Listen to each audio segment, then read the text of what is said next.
Noon pa man, I am aware that Region 9 really lacks number of doctors.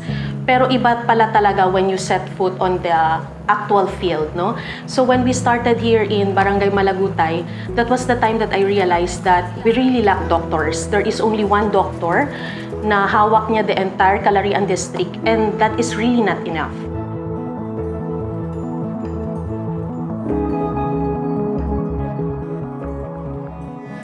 I'm Alan de Guzman, punong Barangay Malagutay.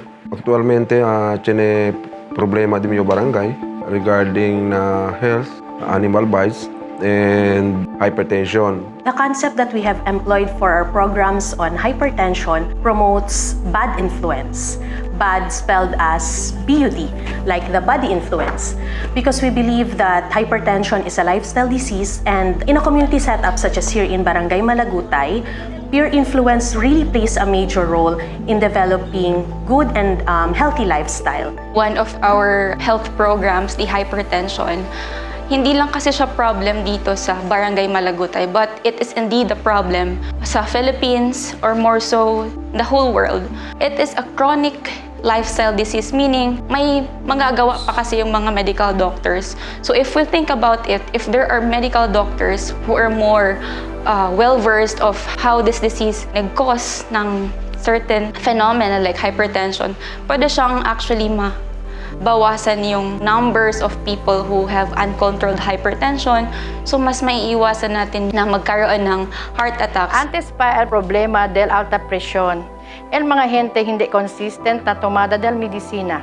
Si cuando sila quiere toma ay toma. Si tiene sila cosa ta sinti malo, amo pa sila el toma. Cuando yaligay el mga estudyante del Ateneo de Zamboanga School of Medicine, ayuda sila man-explain con el mga gentes porque necesita toma el medicina al según na dalida del doktor.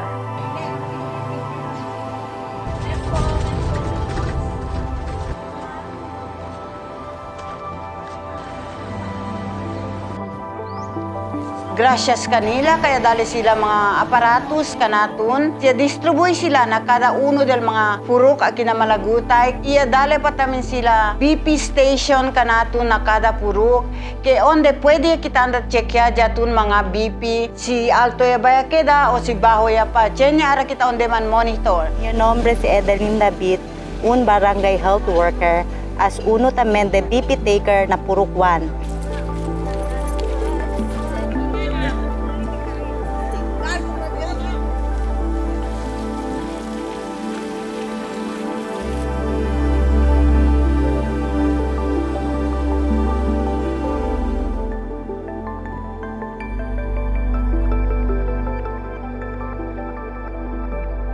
Mas kinuwema siya el mga doktor, pwede ya kami man-monitor LDE la BPs, kay sabi ya kami.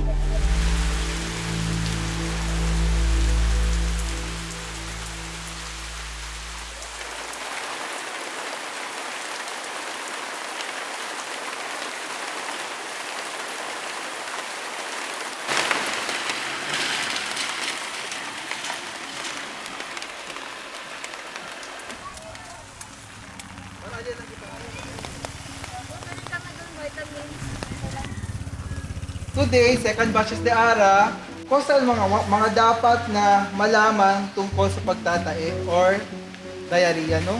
Maskin mga vieho, de edad, pwede man kagakaga. So, no exception, todo kita pwede man diarrhea.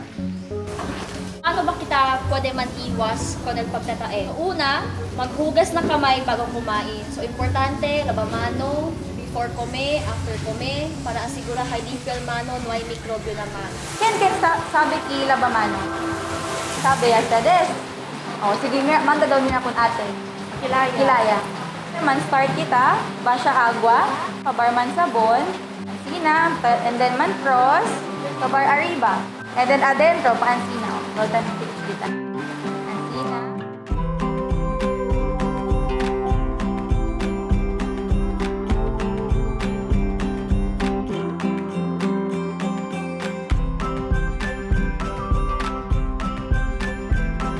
One of our major projects is the 90-Day Biggest Loser Challenge, wherein The participants really developed a good camaraderie and they have influenced one another and even their friends to lose weight and to develop a good and healthy lifestyle. Iya este gayot el grande impact ya queda Kinamalagutay, ya quedagat esta vivo el mga vivientes de Malagutay.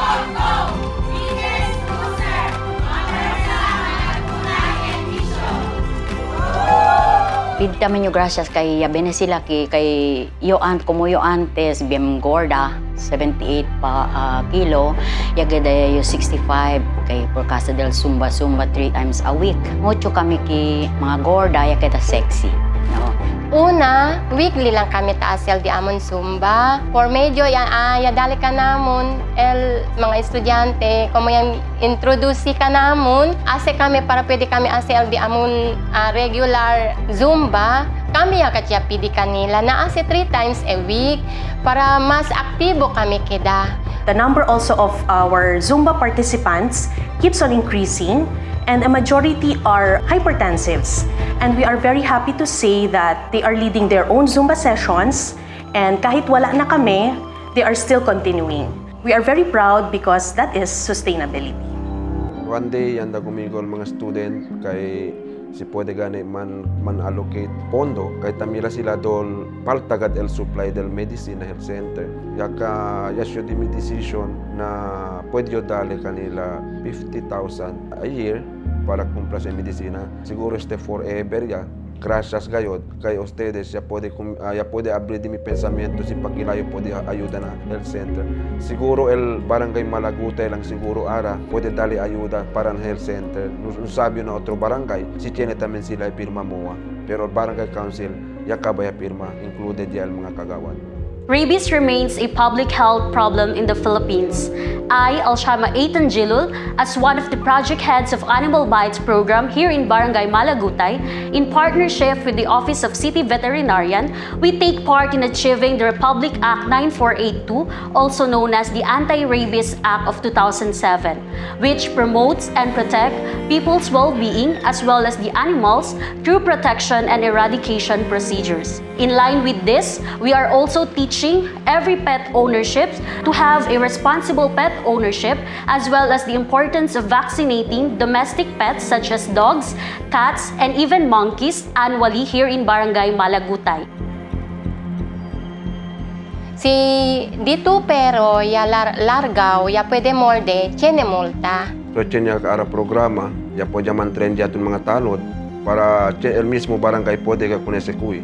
Every Friday o Saturday, takoy kami kunya sa mga pero largaw. Kay mahirap ya si morde na gente. Then yung conduct mga vaccination del mga pero el mga jaton mga dog catcher nisita tamen sila man vaccine para safe tamen el dila salud. Con el dog tiene si elitan issue pet collar para el vaccination si man vaccine man kunele every yearly. Diyan kami, sabi kami kung ken kami aklaba. Although this program emphasizes that we have programs especially for stray animals and as well as the prophylaxis for the residents, I strongly believe one of the important ingredient of having a successful public health program is the initiative and the participation of the community itself. Through this program, I can say that the children here in Barangay Malagutay can now freely play in their communities as well as the parents having no worries because our program have been implemented well. Always protect your pets, families, and communities. One health, zero death, rabies-free Malagutay.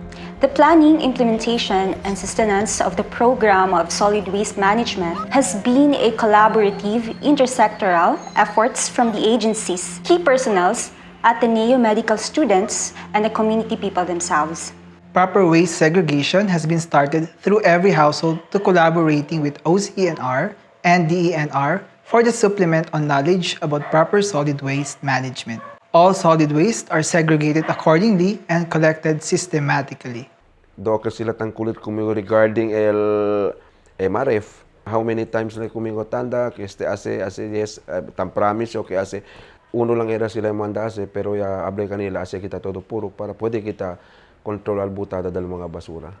So puede kami sa sibay purok todo ara tiene. So buenamente tabutal basura. It is not enough that we have proper segregation and collection. Our food system needs to change. We need to figure out how to grow more and waste less while reducing our impact in the community. With collaboration with Kids Who Farm, spearheaded by Sir Munir, a focal from DA and Zabida, has conducted a lecture on microfarming, which includes raised bed gardening, hydroponics, and other methods, as well as vermicomposting. Yakaba el diamond seminar, iayuda ka namon el medical student, sila ka namon niya dali el hydroponics, después el vermicompost.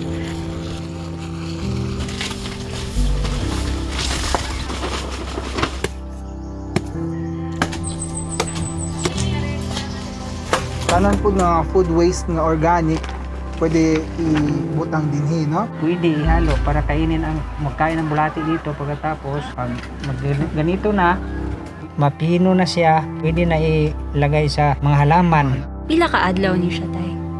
Mga 1 month. 1 month, pwede na siya pwede na harvest, gamit na. Magamit ni sa mga tanim, sa mga bulaklak, o sa mga gulay, ilagay para pagtanim, mataba ang mga halaman. Mas healthy man ni siya, tay, no, compared sa kanang regular na soil. Very fine, that is rich in nutrients for our hydroponics garden and for our raised bed gardens. And after 45 days from sowing, ito na yung outcome niya. Pwede na siyang ma-harvest. So, ganito na yung itsura niya. Ready na itong bulati. We are alive, alert, awake, enthusiastic. Sina problema del agua, ara, hindi na kami kasi el ulan is takya kanatun. Pero el time na igad kami agua kasi rotational el agua di amon nakita dali el water district. 3 days, 2 days, tiyan ka namun kanya ayuda dali agua para pwede kami man provide para na di amon siyembra.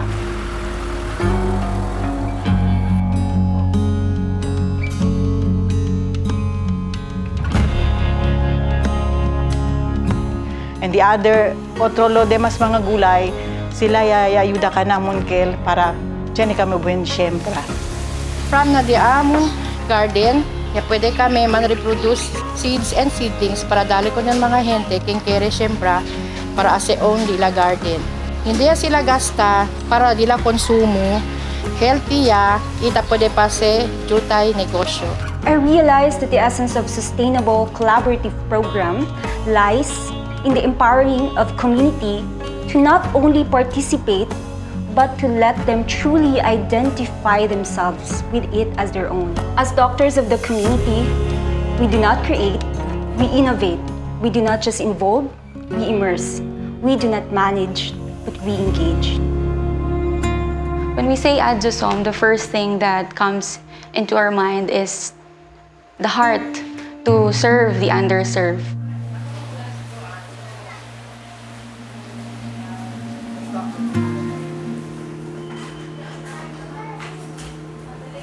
Yung program ng Ateneo de Zamboanga School of Medicine is to have these values within us na hindi lang kami medical doctors but as members of the community who cares deeply for its people.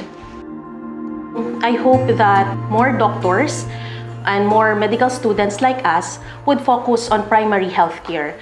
Kasi I've realized na if there is enough number of doctors who will deal with these patients at the grassroots levels, no? Kumbaga parang less sana yung mga patients who would necessitate care na nasa tertiary or hospital levels na.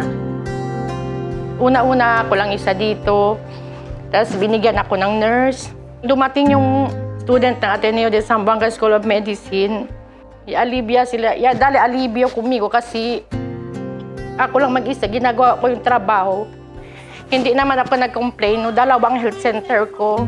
Kung ano yung trabaho dito, yun din ang trabaho ko doon sa kabila. Ikaw ang nurse, ikaw ang midwife, ikaw ang doktor. Minsan ikaw magiging nanay ng pasyente. Nung dumating sila dito, malaking help sa akin kasi yung consultation, sila nang humahawak. Minsan yung ibang, yung trabaho ko na kaya nila gawin, tan-offer sila na gagawin nila para ma-lessen yung workload ko. ayuda ka sila, beng grande ka nila ayuda kika namon na di amon komunidad.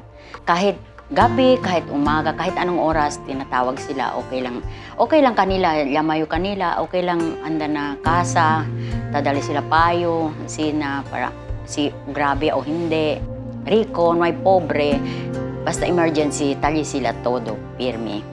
Mga buen estudyante, doktor, pero arang, ojalá queda ustedes buen doctor algún día. Yaliga sila ki, alegre kami, tapi de gracias con ustedes. Muchas gracias. Mabuhay Ateneo. Sana, sino ay mayaman sila, free sila man visit ka namon. We will continue el hydroponics, the other vegetables, talya planted. Kasi hindi por causa di ila, hindi kami tiene con el hydroponics and vermicompost. Thank you.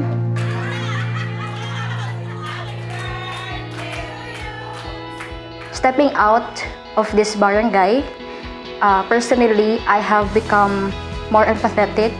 I have become more engaged in people. I have as well improved my communications with other people. Being immersed here in Barangay Malagutay have taught me to become independent and also mingle with other people that I'm not familiar with. Naging bridge yun siya sa growth ko and development as a person. Every time I think of where I am now, I do not question God, why I'm here, but my line changes. Thank you, God. Thank you, Lord, that I am an ADSU medical student. You have given me a platform where I can reach more to serve for your glory. Yung wish ko sa mga anak ko, na palangga ko, sana maging buti kayong doktor balang araw. At hindi nyo kalimutan yung Malagutay community. Thank you talaga. Thank you. Bilang kami. Thank you kayo na todo help ya dali ustedes conmigo para que dali meu trabaho liviano. Pati na help namin na community.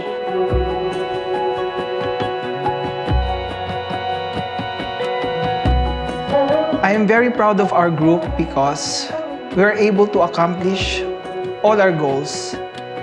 And all of this we face head on. Amor y orgullo, love and pride. Malagutay, our community, is our love and our pride because we are able to conquer all. Maforza Malagutay, amor por la comunidad.